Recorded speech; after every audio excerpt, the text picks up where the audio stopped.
101 interviews, Viancy, ano nga ba ang gusto sa isang lalaki?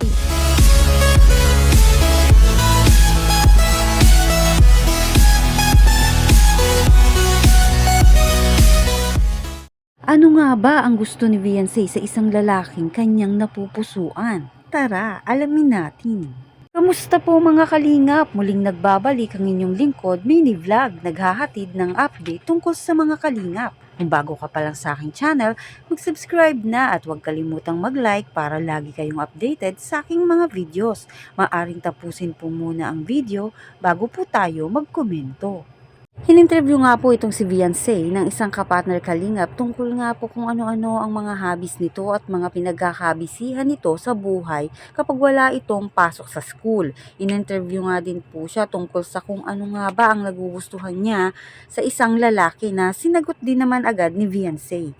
Naiyak nga din po itong si Viancy sa interview dahil nga po sa mga pambabash di umano sa kanya at nagpapasalamat din ito sa mga taong walang sawang sumusuporta sa kanya gaya ng mga fans, viewers, kina Kuya Val, Kalingap Rab, Team Kalingap at iba pa. Tara panoorin po natin ang video na interview po sa kanya. Pakipakilaw. Pakipakilaw or aso love? Ano tawag doon? Puppy love. Dog love. Puppy love. Tinatawag ng puppy love kasi yung mga little feelings. Tama ba? So Viancy, di naman natin masasabing boyfriend kasi she's not at her legal age. May crush ka ba? May diretsahan. Ang tanong, may crush ka ba, Viancy?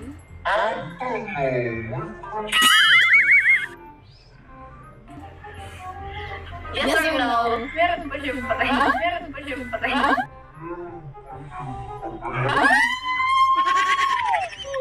Parang na, crush lang. Okay. Pwede na may malaman kung paki-describe naman yung taong napupusuan.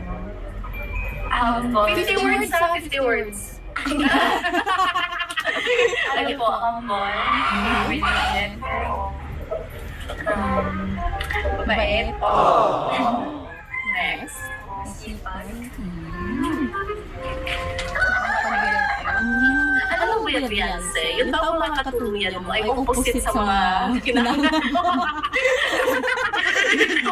Just kidding. Sayang ako mga kalingap, no? Bata pa po si Viancy, so hindi pa tayo mag-ano, hindi natin sisirain yung pag-iisip. When it comes to this kind of topic or relationship, but since you already know your limitation naman, no? Hanggang crush lang muna, right? Yeah, pag mag-18 ka na, hindi ka na mag-boyfriend. Mga ilang boyfriend ba gusto mo? Ilan siya? Ilan na gusto mo? Kahit huwag mo muna ako. Yan, naano siya lang talaga. Dito natin nakikita kung seryosong babae pa si Viancy. So when I ask her ilan, she reacts. So, parang wala kaya na. Wala kang plano sa crush mo? O yung crush mo, ay crush ka naman dyan. Ilang months na, pwede na yung ganun. Ha? Di pwede? Mayang first. Yes, study first muna, right? Yes, kasi hindi madali yung buhay college ay. Ano ka pa? Ay, yeah, college na, right? Are you ready for that? Excited ka na? Mag-college? Medyo challenging at saka ibang-iba talaga yung so enjoy your senior high life. Kasi pag pumuntong ka na ng kolehiyo, ay wala na. Yeah, sobra pa sa araw. Diyan mo na may tatanong sa sarili mo kung tama bang ginagawa mo sa buhay. Kasi ang mahirap, challenging talaga yung pagiging isang college student. Pero napaka-worth it naman. So yung mga kalingap, ilan na, no? We have some information patungkol kay Viancy. So, ayan, no? Hindi na ako nag-eyeglasses. Kasi nahihirapan na ako. Alright. So yung mga kalingap, no? Eto, may nais ka bang sabihin sa lahat ng taong sumusuporta at nagmamahal sa'yo? Kasi as far as I know, yung love team mo ay talagang tinangkilik ng lahat. ang daming nagmamahal. Gusto kong magpasalamat sa kanila, sa mga taong sumusuporta po sa akin na kahit na sige, ilabas mo yan. Kaya mo yan, Day. Kaya mo, Day. Nandito lang ako. Okay. Ilabas mo yan. Marami din po nang babash sa akin. Tapos, maraming pa rin po yung nagmamahal.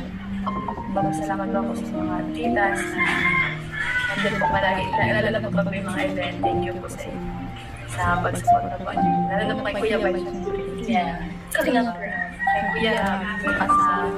Sa lahat po ng team Kalingap. Sa Key Boys, sa mga Kalingap Angels. Siyempre po nagkaroon po mga kaibigan. Sa lahat po ng sumusuporta sa mga viewers, yung mga nanonood po, mga marathoners, yung mga may marathon. Thank you so much po sa pag-marathon. Saka, syempre po, din po sa mga nag-sponsor po na tutulong po sa babae po kay Kuya Rab. Salamat po ako sa inyo na sobra. Yes. So yung mga kalingap lang sa pagsalamat. Yeah, that's true. You don't know how to thank them, right? Kasi kung minsan we question ourselves, why are they supporting us? No, it's okay. So yung mga kalingap, no, yeah, it's fine. I am here and I am your ate. So pag may sabihin mo lang at sasabihin natin na panadalhan natin yan pasasabugin. Joke lang. It's okay, do not cry. But yes, feel free to express yourself, no? Let's just be true here. So yun po, be careful whatever you say kay Beyonce. Kasi nga, first and foremost, hindi niyo po siya, you're not part of his family. I mean, hindi mo siya, how can I say this one? Like, you're not living in the same roof to judge her talaga.